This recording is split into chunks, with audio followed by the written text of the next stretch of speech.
Las actas llegaron a Brasil, territorio apache. Allí están para que Celso Amorín las revise. Ha dicho María Corina.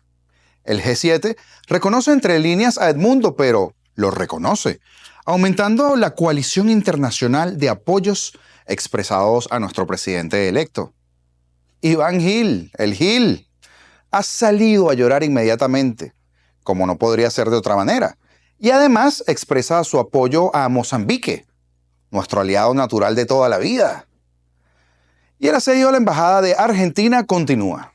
Menos mal que ellos deben tener muy claro que Verdugo no pide clemencia. Y Edmundo ha hablado sobre las Fuerzas Armadas. El día de hoy, llevamos un buen timing con los análisis. Comenzamos. No cuento con información directa, pero percibo un sentimiento de esperanza y cambio.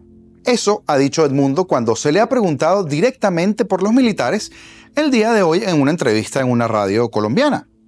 Cabe acotar que después del reclamo de Miguel Enrique Otero sobre la negativa que tenía Edmundo a dialogar con la prensa, el mensaje llegó y se rectificó. Y ahora el presidente electo habla frecuentemente, algo que necesitamos todos los venezolanos. Poder escuchar a Edmundo.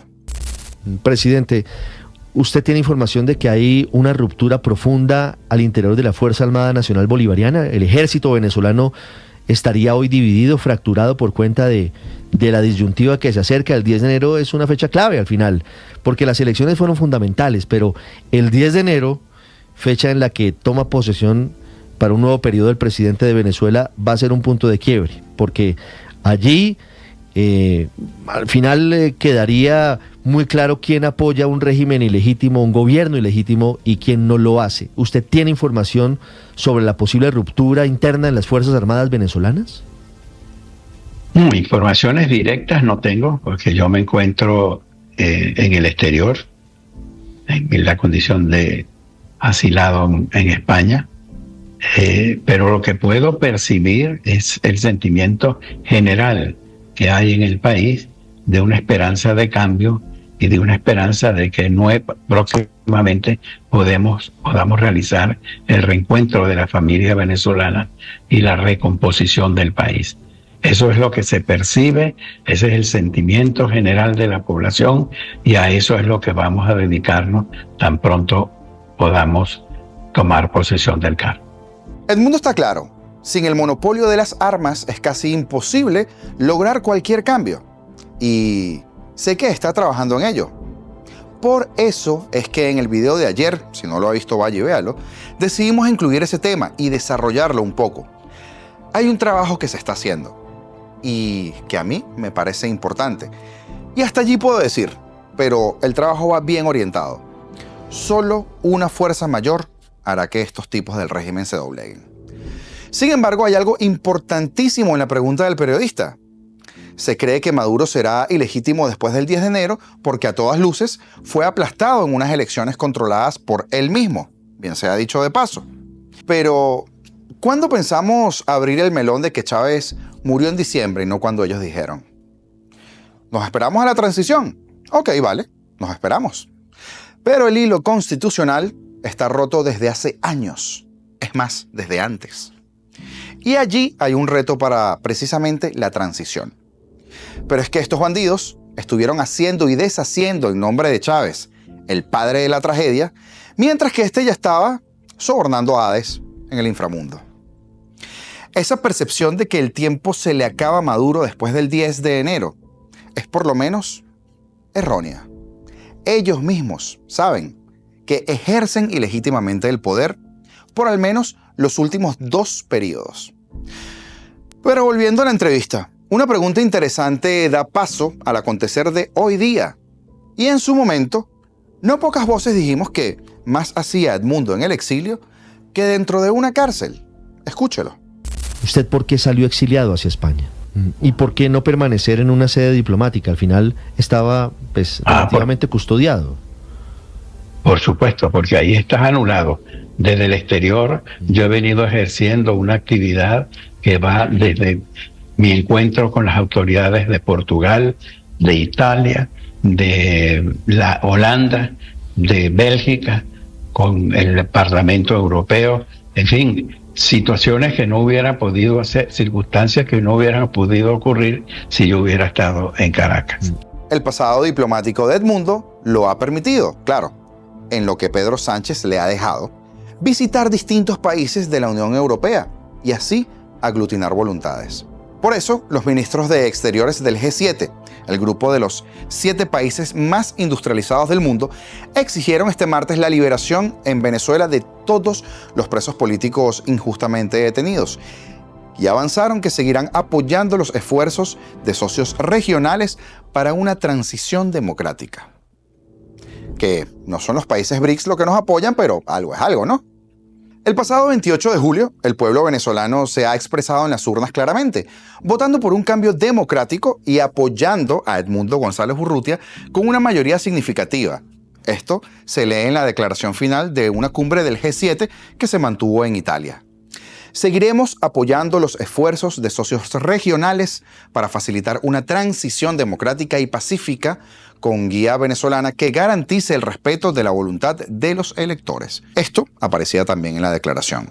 Los ministros del G7, el grupo de democracias más industrializado del planeta, Alemania, Canadá, Estados Unidos, Francia, Italia, Japón y Reino Unido, en su declaración final también aseguraron sentirse profundamente turbados por las continuas violaciones y abusos de los derechos humanos sufridos por la oposición política, la sociedad civil y los medios independientes.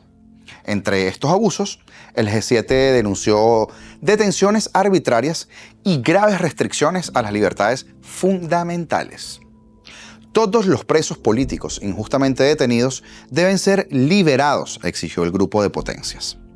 Para muestra, lo que se vive en la sede de la Embajada de Argentina, que lleva más de 72 horas de asedio y que además los muy aberrados han dejado nuevamente sin servicio eléctrico al llevarse los fusibles.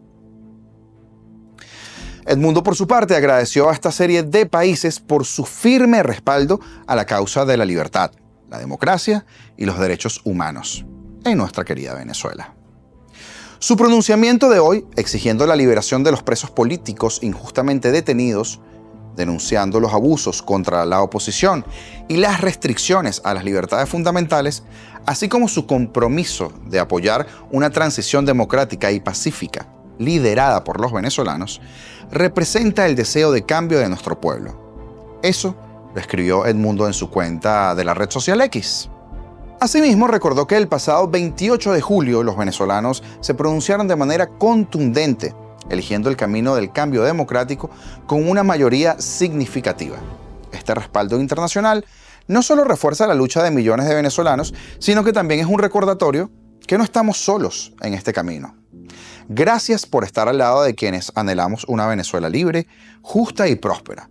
Su firmeza es un pilar fundamental para lograr un futuro donde la soberanía del pueblo venezolano sea plenamente respetada, finalizó Edmundo. Y no habían pasado minutos de eso cuando ladró el chihuahua, ya que la Cancillería de Venezuela anunció este martes que revisará sus relaciones con los países que integran el G7, debido al reciente pronunciamiento del grupo, en el que respaldan, por supuesto, a Edmundo como ganador de las elecciones del 28 de julio. Yo me pregunto si esto va a ser tipo ataque psicótico de Jorge Rodríguez cuando ordenó de manera tumultuosa romper relaciones con España. Tumultuosa. Menudo chiste de presidente de una Asamblea Nacional. Pues bien, advertimos a los países del G7 que esta actitud injerencista y arrogante no quedará sin respuesta. Venezuela procederá a revisar de manera integral sus relaciones con cada uno de los gobiernos que integran este grupo, porque el respeto a la soberanía nacional no es negociable, dice un comunicado de la Cancillería. ¿Y qué piensas hacer, Gil? Cuéntame más. La Cancillería consideró que el G7 insiste en creerse árbitro de la democracia global mientras encubre sus propios fracasos políticos, económicos y morales, apoyando genocidios y estimulando la propagación de la ideología nazi-fascista en Europa y el mundo. Claro, Gil, porque la revolución está para dar clases de algo que no sea violación de derechos humanos, ¿no? También agregó que intentan desde el complejo colonialista e imperialista preparar el terreno para desconocer las instituciones y las decisiones del pueblo venezolano.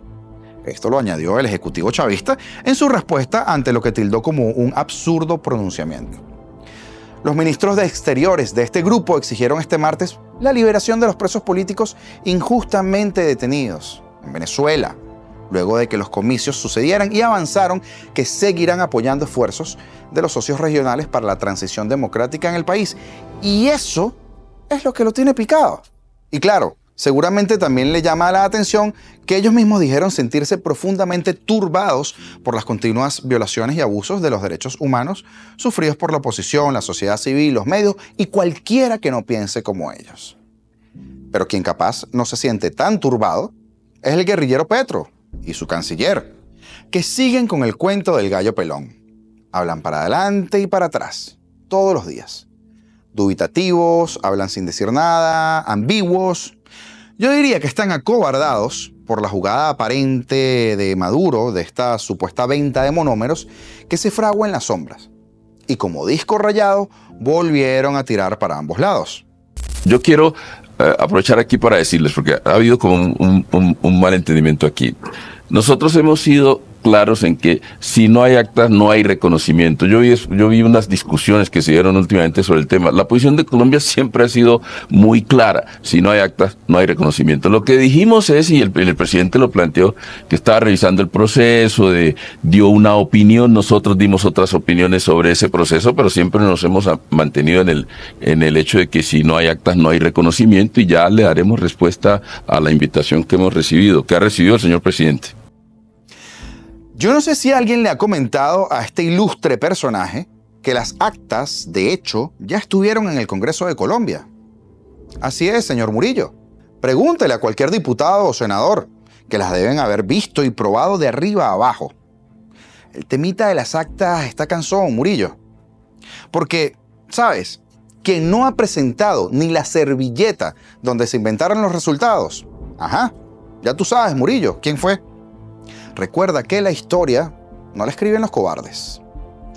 Eso te lo podría decir, por ejemplo, Douglas Rico, jefe de los bandidos que andan sembrando el pánico en aquellos que juraron proteger y que hoy se le veía como un poco descompuesto. Estos hechos que se vienen desarrollando a través de retos virales y que ya no solamente son los retos virales que vemos en TikTok y en estas redes sociales, sino que los malignos están yendo a las escuelas a inducir a los jóvenes a cometer cualquier acto solo con la intención de perjudicar al Estado. Y cuando digo esto es porque a veces, es que sabe que va a pasar el 10 de enero del 2025. No es que va a pasar el 10 de enero del 2025, que es lo que está pasando ahorita, preparando actos para cuando llegue ese 10 de enero. Ya los actos están realizando esta gente maligna y nosotros debemos estar atentos día a día de todos estos eventos. Por eso fue esa orden precisa que dio nuestro ministro de visitar las escuelas. Yo te tengo un reto mega viral, Douglas, en TikTok si quieres, a que acabamos con el chavismo antes de lo que tú piensas. ¿Qué te parece, Douglas Rico? ¿Te animas? Porque te veo como preocupado, sudoroso, nervioso. Peor que cuando mandaste el comunicado 10 días antes de las elecciones de que nadie, ningún funcionario, podría publicar nada ni a favor ni en contra del régimen. Estabas nervioso también ese día. Pensaste que iban a tumbar a Maduro, y tú lo sabes. De hecho, pensaste y actuaste porque querías cuidar el puesto. Y eso que Maduro es tu amigo desde que eran vecinos en el paraíso. Después que no se hagan las víctimas porque se siguen prestando un día sí y otro también para cumplir con las sinvergüenzuras de Diosdado y compañía. Y lo que están haciendo en la Embajada de Argentina, solo por poner un ejemplo, no tiene nombre, Douglas Rico. Pues bien, el día de hoy es un día de avance. El reconocimiento del G7 no es un gesto simbólico, es un mensaje contundente al mundo y al régimen de Maduro. El chavismo puede seguir ladrando, pero la realidad lo alcanza. Su narrativa de soberanía y resistencia se desmorona ante la verdad de sus propios abusos y el aislamiento internacional creciente. Su tiempo está contado. Y lo saben. Las actas que llegaron a Brasil no son solo documentos, son piezas de una historia en construcción, escrita con el sacrificio de quienes se han mantenido firmes y quienes se encuentran tras las rejas. Son la evidencia de que la verdad siempre encuentra su camino, incluso cuando los opresores intentan sepultarla bajo las sombras. Suscríbete y activa en la campana todas las notificaciones para que no te pierdas de ningún contenido. Dale like, comenta, comparte, para que nos ayudes a posicionarnos con el algoritmo y podamos llegar a muchas más personas. Como siempre les digo, y estamos de acuerdo, ¿no? Libertad o nada. Esto fue